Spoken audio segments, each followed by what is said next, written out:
The dream everyone chased. You were told your life was uniquely yours. Your dreams. Your ambitions. Your definition of success. But what if millions of Americans were quietly taught to want the exact same things, and never realized it? Picture the perfect American life. A white house with a green lawn. A car in the driveway. A stable job. A happy family gathered around the dinner table. For decades, this image was presented as the ultimate reward for hard work. It appeared in advertisements, television shows, magazines, movies, and political speeches. It became so familiar that few people ever stopped to question it. Why did people from different backgrounds, different cities, and different generations end up pursuing almost identical lives? Why did success begin to look the same everywhere? The strange thing is that this story isn't really about houses, cars, or neighborhoods. It's about something much older. Something hidden deep inside the human mind. And to understand how America accidentally convinced millions of people to live the same life, we need to travel back thousands of years, long before suburbs, shopping malls, or television ever existed. The instinct to belong. For most of human history, survival depended on one simple rule: stay with the group. Imagine a small band of hunter-gatherers crossing a dangerous landscape. Food was scarce. Predators were everywhere. A single mistake could mean death. In that world, fitting in wasn't about popularity. It was about survival. The people who stayed close to their tribe had a better chance of living long enough to pass on their genes. Those who separated themselves from the group often faced danger alone. Over thousands of generations, our brains adapted. Belonging became associated with safety. Approval became rewarding. Rejection became painful. Even today, scientists know that social exclusion activates some of the same regions of the brain associated with physical pain. The need to belong isn't a weakness. It's one of the oldest survival mechanisms we possess. If you enjoy uncovering the hidden forces behind history, psychology, and human behavior, consider subscribing. Because the most powerful influences are often the ones we never notice. And that ancient instinct would eventually collide with one of the most powerful cultural machines ever created.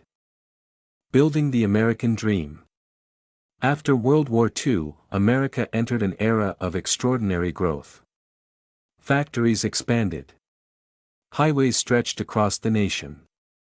New technologies transformed everyday life. Entire suburban communities appeared almost overnight. Places like Levittown became symbols of a new future.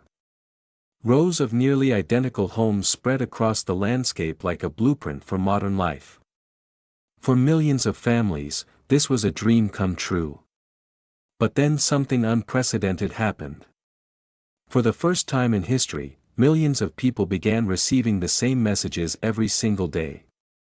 Television entered the American living room.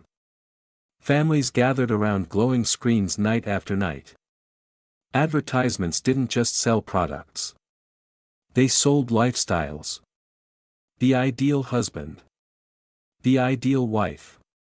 The ideal home. The ideal future. Success was no longer something people discovered for themselves. It was increasingly something they were shown. And because those messages were repeated over and over again, they slowly became part of everyday reality. A vision shared by millions. A dream that looked remarkably similar from one household to the next. Why people follow the crowd. But television alone cannot explain what happened. The real answer lies inside the human brain. In the 1950s, psychologist Solomon Asch conducted a famous experiment. Participants were shown simple lines and asked to identify which ones matched. The answer was obvious. Yet when everyone else in the room intentionally gave the wrong answer, many participants followed the group anyway.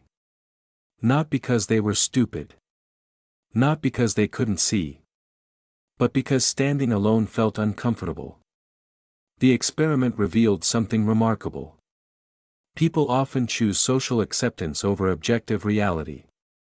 Now imagine this tendency operating across an entire society. Television networks, advertisers, magazines, corporations, schools, cultural institutions. All reinforcing similar ideas about what success should look like. A promotion. A bigger house. A newer car. A perfect family. Millions of Americans believed they were making independent choices. Yet somehow they kept arriving at nearly identical destinations. The crowd wasn't forcing anyone. The crowd was simply showing them where to go. The hidden cost of conformity. At first, the system worked remarkably well. It created prosperity, stability, predictability. Millions of families achieved a standard of living that previous generations could only dream about. But every system has a cost. And this one appeared slowly. People weren't just buying products anymore. They were buying belonging. Every purchase became a signal. Every milestone became a comparison. Every achievement became part of an invisible competition. The same culture that encouraged success also encouraged pressure. The same dream that united people also made many feel trapped inside expectations they never chose. Some worked longer hours to maintain appearances. Others measured their worth against neighbors, co-workers, and strangers. The result was a strange contradiction. The pursuit of happiness sometimes created anxiety. The search for belonging sometimes created loneliness. And the promise of freedom sometimes produced conformity. The system wasn't designed to control people. Yet in many ways, it quietly shaped how people imagined their future. From television to algorithms. And perhaps that's why this story still matters today. The shopping mall has been replaced by social media. Television commercials have been replaced by algorithms. But the mechanism remains surprisingly familiar. We still look at others to understand what success looks like.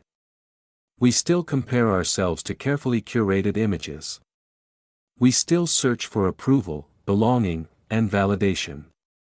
The technology changed. Human nature did not.